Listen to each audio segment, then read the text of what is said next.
அஸ்ஸலாமு அலைக்கும் வரஹ்மத்துல்லாஹி வபரகாத்துஹு. அன்புள்ள சகோதரர்களே, இந்த மார்க்க கேள்வி பதில் தளத்தில் சகோதரர் சுல்தான் அவங்க நல்ல ஒரு கேள்வி கேட்குறாங்க. என்ன கேட்குறாங்கண்டா, அதாவது இன்றைக்கு எங்கள் ஊரில் இருக்கக்கூடிய அந்த பள்ளிவாசலிருந்து சொல்லக்கூடிய பாங்கு, அதனுடைய தொழுகை எல்லா இடங்களுக்கும் பரவலாக கேட்குற மாதிரி குழாய்களை போட்டு ஊர் முழுக்க என்ன செய்யுது, பாங்கு சொல்கிறதும் கேட்குது, தொழுகை நடத்துகிறதும் தெளிவாக கேட்குற மாதிரி ஏற்பாடு செஞ்சுருக்கிறாங்க. அப்போ பெண்கள் வீட்டிலேயே அதை அந்த பின்பற்றி அந்த இமாம் பள்ளிவாசலை தொழுகை வைக்கிறதை பின்பற்றி நம்ம தொழுதுறலாமா?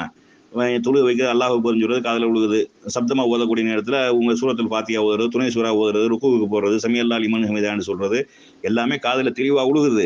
அப்படி இருக்கக்கூடிய நேரத்தில் அதை நம்ம பின்பற்றி தொழுதரலாமா அப்படிங்கிறது ஒரு கேள்வி.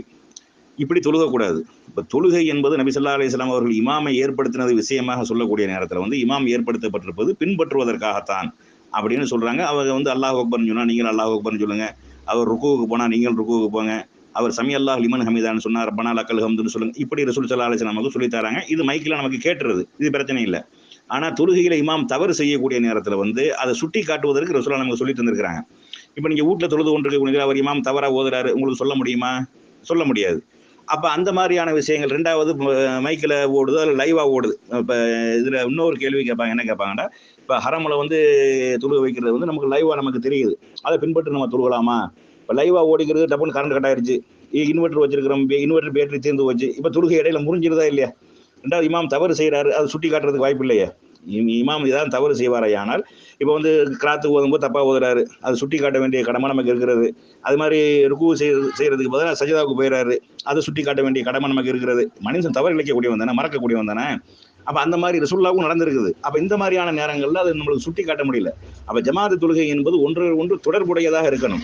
அவங்க சொல்லக்கூடியது நம்ம செய்யக்கூடியதாக இருந்தால், தவறு விடக்கூடியது திருத்தக்கூடியதாக இருக்கணும். அதற்கு உண்டான வாய்ப்புகள் இல்லை என்றால் என்ன செய்யக்கூடாது, அந்த மாதிரி நம்ம தொழுகக்கூடாது. அப்போ அவர் தவறு செய்வது சுபஹானல்லான்னு சொல்லணும். பெண்களாக இருந்தால் என்ன செய்யணும், கையை தட்டணுங்கிறாங்க. இது நம்ம வீட்டில் இருந்து செஞ்சால் அவர் காதில் விழுவுமா? காதில் விழுகாது. அப்போ தொடர்பற்ற நிலையில் கரண்ட் போயிடுச்சு, கட் ஆயிருச்சு, கட்டாயமா இல்லையா? இன்வெர்டர் போட்டு சத்தமாக இருக்குது, பேட்டரி வீக் ஆயிருச்சு, சப்தம் கேட்கல, அல்லது மைக்கு ஃபால்ட்டாக போயிடுச்சு, இப்படி தான் நடந்துருச்சாங்க. நம்ம தொழுகை இடையில முறியுது, சம்மந்தம் இல்லாமல் முறியுதா இல்லையா? இது நம்ம ஜமாத்தோட தொழுது கொண்டிருக்க அந்த மாதிரி முடிஞ்சா கூட காதில் உள்ள அடுத்தடுத்து தொடர்பாக செய்யக்கூடியதை வச்சு நம்ம செஞ்சிடலாம். இது அப்படி செய்ய முடியாது. அப்போ இந்த மாதிரியான காரணங்கள் விஷயங்கள்லாம் இருக்குது. அதனால லைவ் வாங்கியிருக்கோ அல்லது பள்ளிவாசல சொல்லக்கூடிய அந்த தொழுகை நடத்தக்கூடிய நம்ம காதில் விழுகிறது என்பதற்காகவோ நேரடியாக இமாமை பின்பற்றாமல் நம்ம வீட்டில் இருந்து கொண்டு அந்த மாதிரி பின்பற்றலாமா? அப்படி பின்பற்றக்கூடாது என்பதை என்ன செய்ய விளங்கிக் கொள்ள வேண்டும்.